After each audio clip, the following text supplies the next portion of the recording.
Je suis ici à Yokohama au Japon où je participe à une mission qui a été conduite par la Première ministre, son Excellence Judith Suminwa, pour représenter la RDC à la 9e conférence de la TICAD, qui est la conférence internationale Tokyo sur l'Afrique, une plateforme en fait qui réfléchit sur la manière dont l'Afrique et le Japon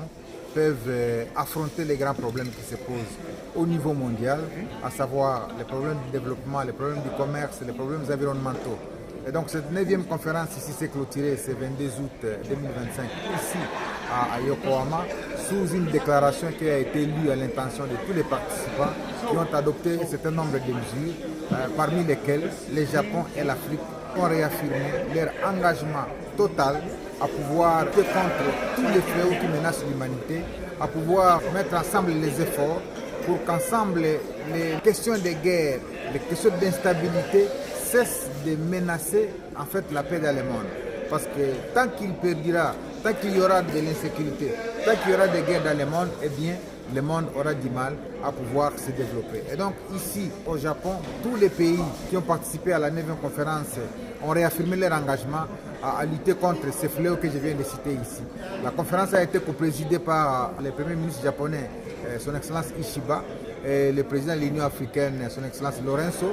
qui en fait ont conduit les débats autour des grandes thématiques parce que l'Afrique et le Japon ont décidé en fait de co-créer des solutions innovantes pour l'humanité. Et ces solutions innovantes passent par l'utilisation des technologies parce que le Japon en a déjà suffisamment. Au niveau du commerce international, eh bien, nous sortons du Japon avec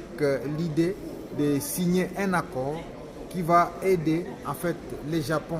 et la RDC à pouvoir évacuer tous les obstacles liés au commerce. Et ces obstacles s'érigent dans les mécanismes que chaque pays a mis en place, notamment des taxes, des impôts. Et donc cet accord va nous aider effectivement à pouvoir promouvoir les investissements entre les deux pays et à mettre en place un système qui permet à ce que les Japon comme la RDC accèdent à des facilités pour que les investisseurs japonais soient nombreux à s'installer en RDC. Nous avons en marge de cette 9e conférence participé à différentes audiences organisées par la Première ministre avec d'abord la JICA qui est cette agence japonaise de coopération, avec la GETRO qui est ce centre international pour la promotion du commerce, mais avec la JOGMEC qui est en fait un autre centre qui permet de pouvoir fluidifier le commerce entre l'Afrique et le Japon. Donc, nous sommes heureux que cette 9e édition ait pris fin et que la 10e